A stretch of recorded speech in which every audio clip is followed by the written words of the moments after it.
Afin de comprendre pourquoi certaines réactions sont lentes et d'autres rapides, il est important de comprendre les facteurs qui influencent sur la vitesse de réaction.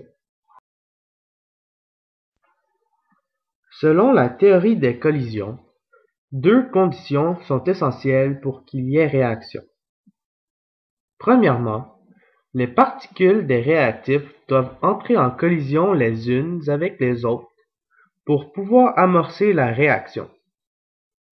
Deuxièmement, ces particules doivent posséder un minimum d'énergie cinétique qui leur sera nécessaire pour briser des liaisons et ainsi amorcer la réaction.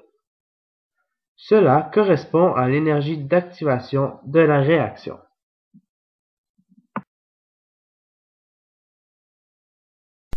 Qu'est-ce qu'une collision efficace? Une collision efficace est la rencontre de deux particules de réactifs qui possèdent le minimum d'énergie pour réagir, entraînant ensuite la formation de produits. Il existe deux conditions pour avoir une collision efficace. Premièrement, une orientation correcte des réactifs.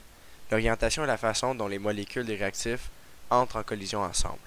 Et ensuite, une énergie de collision suffisante. L'énergie, lors de la collision, doit être suffisamment élevée pour rompre les liaisons entre molécules de réactifs et pour former de nouvelles liaisons lors de la formation de produits. Donc, la question est, comment peut-on faire varier le nombre de collisions efficaces?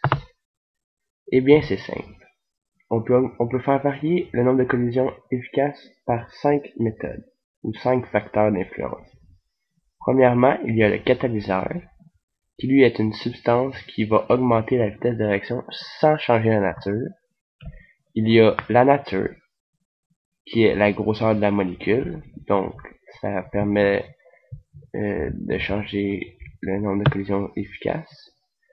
Il y a la température, donc plus chaud, plus froid, la concentration, ainsi que la surface de contact, ce qui est comment que la molécule est disponible pour la réaction.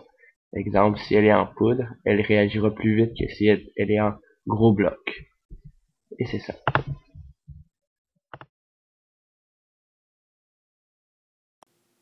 Premièrement, il faut mesurer la masse de chacune des substances en la plaçant sur la balance et en notant le résultat.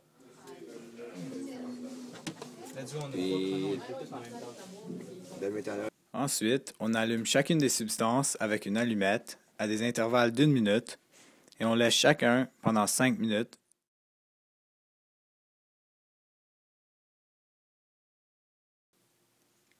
Une fois les 5 minutes écoulées, on peut éteindre la flamme. Une fois la flamme éteinte, on mesure la masse de la substance après qu'elle est brûlée. On fait ceci pour chacun des 3 produits. Finalement, on note la différence entre la masse du début et la masse de la fin. Ceci va nous donner la variation de masse et donc la quantité de substance qui a été brûlée. La substance qui a réagi le plus rapidement est l'éthanol, puisque sa masse a descendu de 2,25 g, comparé au méthanol qui a descendu de 1,91 g et de la cire qui a descendu de 0,35 g. La raison pour laquelle l'éthanol est la substance qui a réagi le plus rapidement peut s'expliquer par la théorie des collisions. En effet, le méthanol peut plus facilement avoir des collisions efficaces car il demande seulement qu'il y ait 3 molécules qui entrent en collision, soit une molécule d'éthanol et 2 d'oxygène. Ceci est comparé au méthanol qui a besoin que 5 molécules rentrent en collision pour qu'il y ait collision efficace et donc réaction. La substance la plus lente à réagir est la cire, qui a seulement réagi 0,35 g. Ceci s'explique par le fait que les molécules de cire sont extrêmement grandes, et donc pour la même masse, il y en a beaucoup moins qui peuvent rentrer en collision.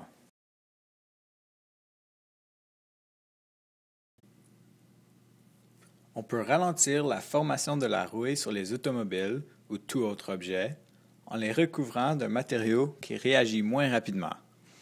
Ainsi, la formation de rouille sera plus lente car le matériau prendra plus longtemps à réagir et à s'oxyder. Quelques exemples de matériaux qui ont une vitesse de réaction naturellement lente sont le zinc et le magnésium. Aussi, il est possible d'utiliser des matériaux qui simplement ne se corrodent pas, comme l'or.